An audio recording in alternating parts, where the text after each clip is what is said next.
Jasmine, and in today's video I'm going to be talking about fashion. I tend to draw a lot of attention to myself based on the way that I present, looks like my makeup and the way that I dress, and I always get people telling me, I wish I could dress like you. How did you find the confidence to dress like this? Where do you get your clothes? In order to be fashionable or to have a personal lifestyle, you do not need to have a lot of money. You don't need to have fashion expertise. You don't need to know how to work a sewing machine. And to prove that to you, I'm going to be showing you a bunch of clothes that I made, well, upcycled. So if you don't know what upcycling is basically just taking a pre-existing garment and turning it into your own thing. You can cut it up, you can sew things to it, you can glue things to it. There's lots of ways to upcycle clothes. One thing that I recommend is going on to sites like Pinterest, where you can go to places like Depop. This probably seems like an obvious thing. I don't think that you should necessarily have in mind, I want this specific thing, but just, I like this fit, this material looks nice, I like this silhouette. I think those are things to keep in mind. Just like, for example, silhouettes that I like a lot, I really like the like little shirt, big pants type of thing. Another silhouette that I really like is tight form-fitting clothes. So when I look at Pinterest and things like that, I take into account, well, how might these things look on me? Take into consideration your body type. And I don't mean that to say like you have to conform to these very rigid, very strict rules of, oh, I have this body type, so I have to wear this thing. You know your body. What type of things are you comfortable with? You feel insecure or weird about a part of your body, you should try to create your style around those things. For example, I'm a really short person. I have really short legs, unfortunately, so I like to wear high-heeled shoes and shoes with platforms on them. Wearing things like shorter dresses, short skirts, short shorts can give the illusion that your legs are longer than they actually are.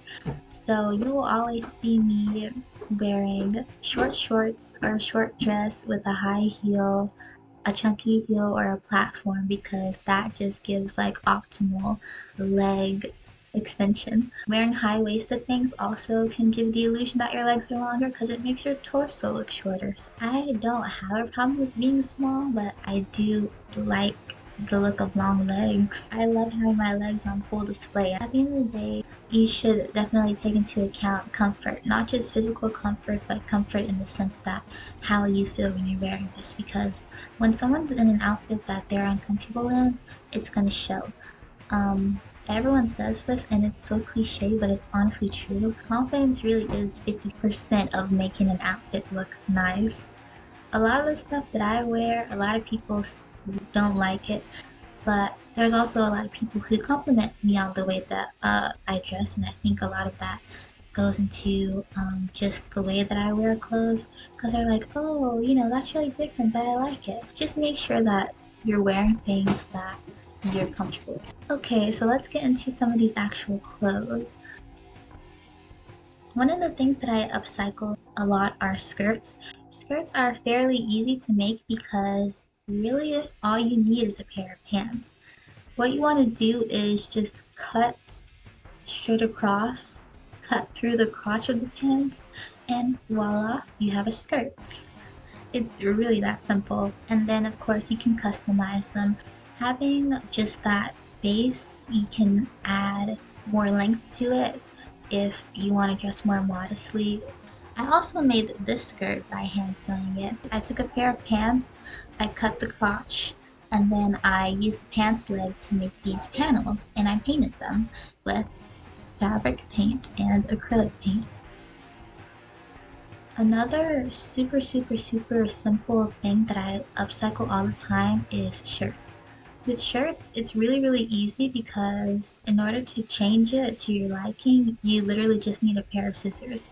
Like, a pair of scissors can take you a long way, so get yourself a good pair of scissors, either like actual fabric scissors like these or a pair of good sharp scissors. So for example, this red dress that I upcycled, I made it from this big shirt. So what I did was I cut the sides of it and I tied them together.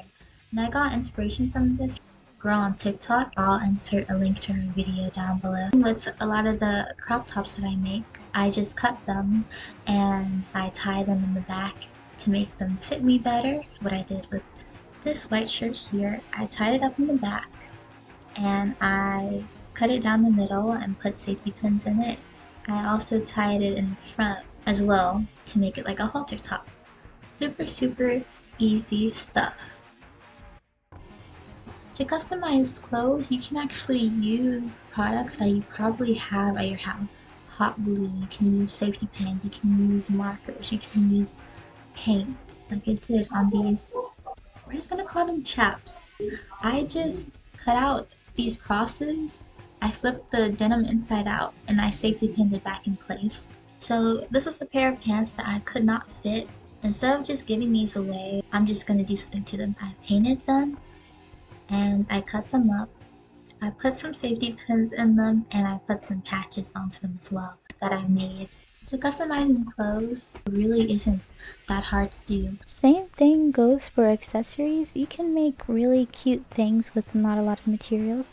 So for example, I made this pair of earrings from 2 pendants that I bought at a jewelry store, a crystal store, and they were like, I don't know, I don't even think they were like $2. So super easy. I just tied wire through the loops and made these skull earrings.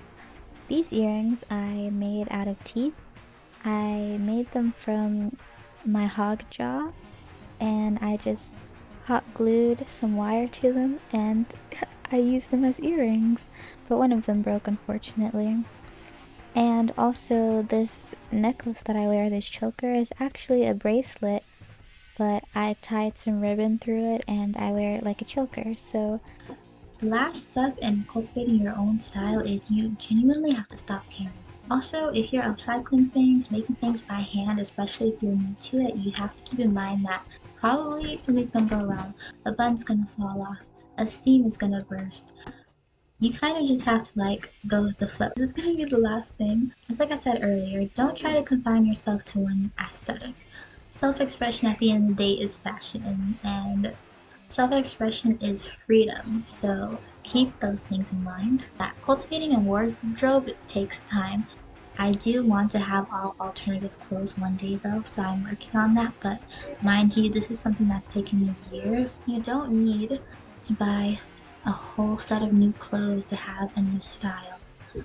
You can use things that you already have in your closet with just a little bit of patience and a little bit of creativity and a little bit of trial and error.